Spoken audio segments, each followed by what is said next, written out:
here that you can have to do here, or you can go home and do them on your computer. And I know a lot of people that I have met over the summer have done this. My policy was always in my name, which was the way it's been for 30 years. But it also now includes my wife's name in case I'm incapacitated, and my son's name, because if there's two people that drive down the road in the car, it's my wife, myself, and we both get killed, and nobody else could deal with the policy, my policy. And everybody is going to have to update your policy, so you might as well either take this and do it today and leave it with me, or take it home to remind yourself to do it online. The very first part of it says Ag ID. Your new customer number will be A in front of your old production insurance number. Okay, so just remember that it's easy to do. The next thing is entering your name and whoever else's name that you want on your policy. And you can have a third party being your accountant. If you want Agricorp to talk to your accountant, then you put that name in there, sign it. I'll have them over there. Please do this, because I don't want to drive up and down the roads this winter to any part of Ontario to get this done. There's 20,000 done, and there's 20,000 to do. So if you think you haven't got it done, take it home and do it, and email it in, or do it today, and I'll deal with it. Also in Dufferin County, we all have new addresses. And if you haven't changed your address, you might be in line to not get your policy next spring on renewal. I don't know when they're changing that over, but your old mailing RR3 Mansfield or whatever, you want to cut it anymore, as I understand it. Now maybe that's maybe they will still send them to RR3 whatever, but I don't know for sure. There's a lot of corn and soybeans out in the field right now. Everybody has to report either an interim yield or a final yield by December 15th. If you're not done, if you don't do it on December 16th, you're going to get your average.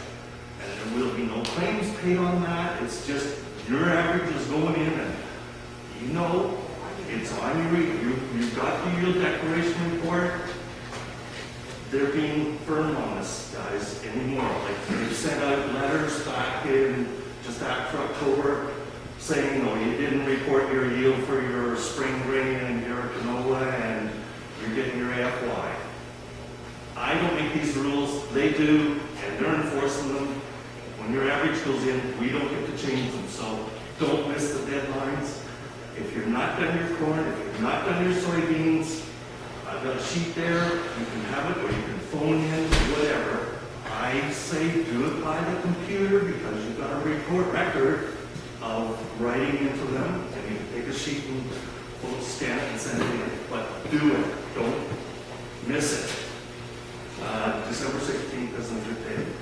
We know that 986 people did not report winter wheat acres, likely because they didn't plant anything. But if you didn't phone in or whatever and put 0 acres in for winter wheat because you couldn't do it, you got a letter.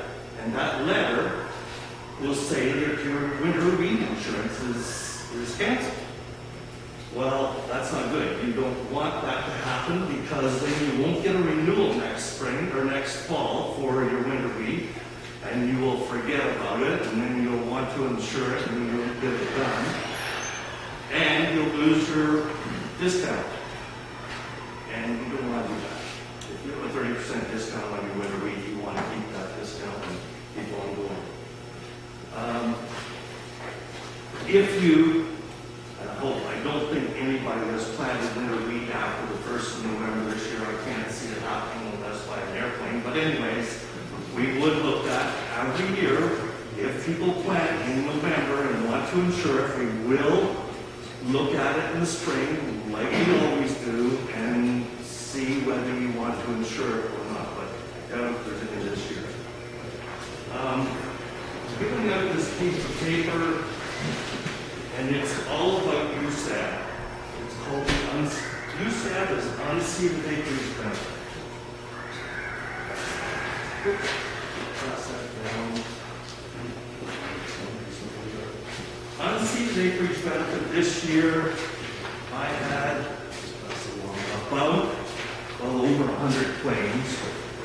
And 100 claims is a lot of money. So on the first side, it says page 3. This is mine. I can't give you anybody else's, but this is going to give you mine. Down, this will be on your renewal next spring. A number. My number happens to be 227 acres. Okay, so you have 200 acres of corn, and 200 acres of soybeans, and 200 acres of winter wheat. And you had no winter wheat planted last year. So next spring, you're going to have 600 acres to plant. But typically, because USAB doesn't never include winter wheat, your number likely was 400 in there if you were using the numbers that I just said. 200 acres of corn, 200 acres of soybeans, and 200 acres of wheat. So you need to upgrade that number to 600. And if you don't, you could get a USAB claim. And I don't want that to ever happen. Okay? It's very important. USAB does not include winter wheat. So it's just your spring seeded acres. On the back of that sheet will be the reason why you and your crop consultant look at more acres to plant. USAB is always based on the predominant crop of the previous year.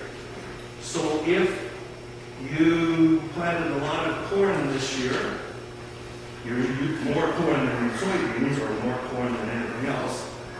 If there was a USAB claim next year, it's based on corn.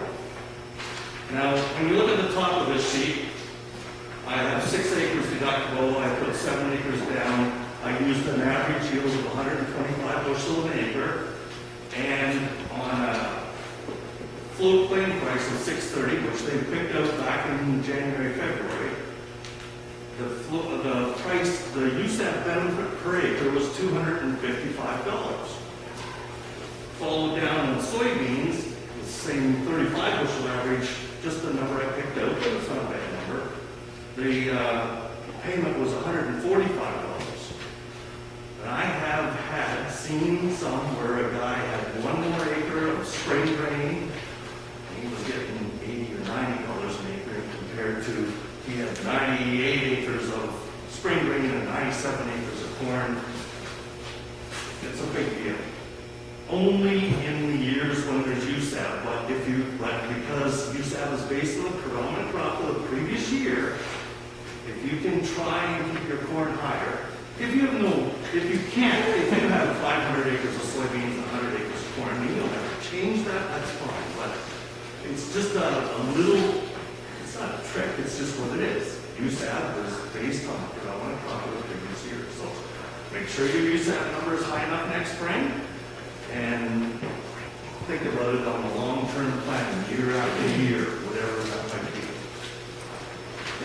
Any questions about that? Because it is confusing to me. I have to bring up your history to you and use that thing and all that kind of things.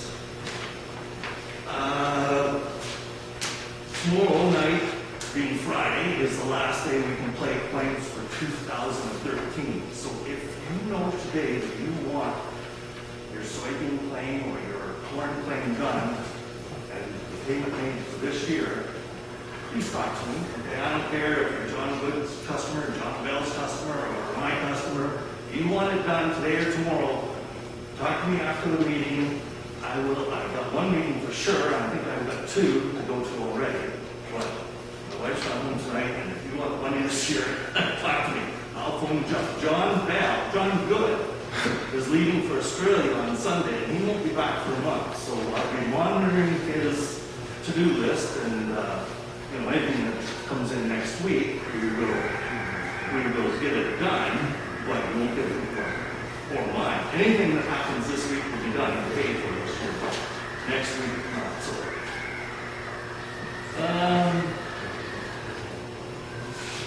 4-H rainfall. I know a lot of people don't like to think they're going to insure 4-H rainfall, but there's a 4-H rainfall rain recording station out here between here and the road that isn't set up right now, but it has been for a number of years. Jeff said it. University of Guelph monitors it. Anybody that had 5 acres of hay or more could buy a $2,000 coverage. Which that, yes? 2 minutes. $2,000 coverage costing $75. For the last 3 years in a row out here, would have got you a $700 claim on the excess rainfall coverage. The first 10 days of June have been wet every year out here for the last 3 years. It's not a bad investment. Gamble $75, you couldn't write it off. And that is on the website. If you want it, tell me anytime, and I will come and talk to you about it. It's a very easy plan. And the last problem is the shrink that LAC and FS Partners, and they're doing everything that's right, but they take off beans for drying. Agricorp doesn't pay to dry your beans or your corn or anything, so the adjusters have to come out, or you have to report 50 ton of beans at 18 or 20 or 22%, whatever it is, from those places. I know Masonville, Woodrow's won't do that.